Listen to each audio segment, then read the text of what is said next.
مفلسی حصے لطافت کو مٹا دیتی ہے، بشر کو بشر کی اوقات بھلا دیتی ہے۔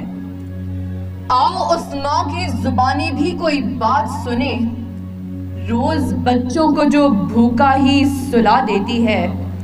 اپنی عزت کے بھروسے تھی جو مضبوط کھڑی، آخر ایک روز وہ سر اپنا جھکا دیتی ہے۔ اس کے دامن پہ لگے داغ یہی کہتے ہیں، بھوک تہذیب کے آداب مٹا دیتی ہے۔ صدر علی وقار سردیوں کی ٹھٹھرتی ہوئی رات، منہ لپیٹے ایک مجبور ماں اپنے نومولود بچے کو ایدھی سینٹر کے باہر پڑے جھولے میں ڈال جاتی ہے۔ اس سے پوچھا گیا، کیا تجھے تیری ممتا ستائے گی نہیں؟ اس بچے کی سسکیاں تجھے رلائیں گی نہیں؟ اس کی چیخیں تیرے کانوں سے ٹکرائیں گی نہیں؟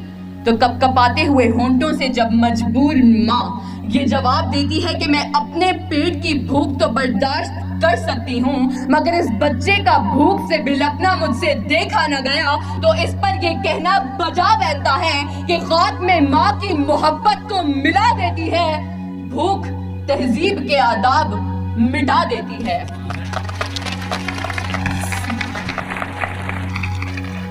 صدر علی وقار آج اس معزز اور باوقار ایوان میں قائد ایوان نے جو قرارداد پیش کی کہ ہم معاشی نہیں اخلاقی بدحالی کا شکار ہیں، میں اس کی بھرپور مخالفت کرتی ہوں، کیونکہ جس اخلاقی بدحالی کا رونا وہ رو کر گئے، وہ اخلاقیات تو خود معاشیات کی محتاج ہیں۔ قریب ہے کہ مفلسی تمہیں کفر تک لے جائے، اخلاقیات معاشیات کی محتاج ہیں۔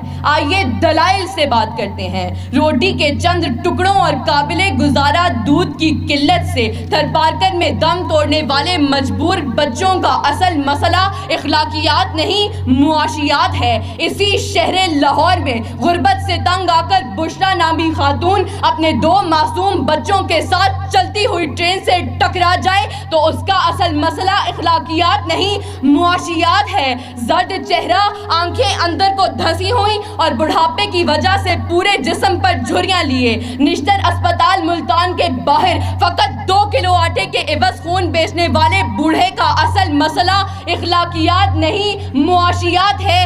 چہرہ بتا رہا تھا کہ مارا ہے بھوک نے، اور لوگ کہہ رہے تھے کہ کچھ کھا کے مر گیا۔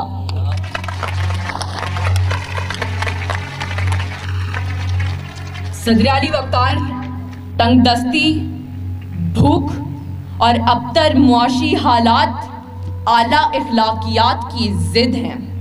پہلے آپ تو تب ہوتا ہے کہ جب پیٹ کی بھوک اور غم روزگار نہ ہو۔ 2 جمع 2 4 روٹیوں کی بجائے 2 جمع 2 4 تو تب ہوتے ہیں کہ جب پیٹ کی بھوک اور غم روزگار نہ ہو۔ بیٹی کا 4 دیواری میں رہنا، خاندان کی عزت پر کٹ مرنا، یہ سب تو تب ہوتا ہے کہ جب پیٹ کی بھوک اور غم روزگار نہ ہو۔ چاند روٹی کی بجائے چاند میں چرخہ کاٹتی بڑھیا تو تب دکھائی دیتی ہے کہ جب پیٹ کی بھوک اور غم روزگار نہ ہو۔ فاقوں نے تصویر بنا دی، آنکھوں میں گول جو بھی چیز ہو روٹی لگتی ہے۔ اور تو اور عبادت و ریاضت بھی تب ہوتی ہے کہ جب پیٹ کی بھوک اور غم روزگار نہ ہو۔ کون عاشق خدا کی ذات کا ہے؟ سارا چکر معاشیات کا ہے۔ صدر علی وقار آئیے زمینی حقائق کا جائزہ لیجئے۔ آج کشمیر میں مسلمانوں کو اپنے گھروں میں بند ہوئے 115 دن گزر گئے۔ ہم نے اخلاقیات کا مظاہرہ کرتے ہوئے اقوام متحدہ میں قراردادیں پیش کی تو اسلامی ممالک نے پاکستان کی حمایت کے بجائے ہندوستان کی حمایت کی۔ تو کیا اس کی اصل وجہ یہ ہے کہ ہم اخلاقی پستی کا شکار ہیں؟ نہیں صدر علی وقار، ہرگز نہیں، بلکہ اصل وجہ تو یہ ہے کہ ہم معاشی طور پر کمزور ہیں۔ اس کمزوری کا علاج بھارت کی عالمی معیشت ہے۔ ہمیں یہ بات تسلیم کرنی ہوگی کہ ہم اخلاقی نہیں بلکہ معاشی بدحالی کا شکار ہیں، کیونکہ یہ اخلاقیات تو خود معاشیات کی محتاج ہیں۔ صدر علی وقار، میرے ان تمام دلائل کے باوجود اگر اب بھی کوئی یہ یقین رکھتا ہے اور بازد ہے کہ ہم معاشی نہیں بلکہ اخلاقی بدحالی کا شکار ہیں، تو اس سے بس ایک ہی سوال کرتے ہوئے میں اجازت چاہوں گی کہ وہ جس کا ایک ہی بچہ ہو بھوکا 8 پہروں سے، بتاؤ اہل دانش تم وہ گندم لے کہ تختی لے۔ شکریہ۔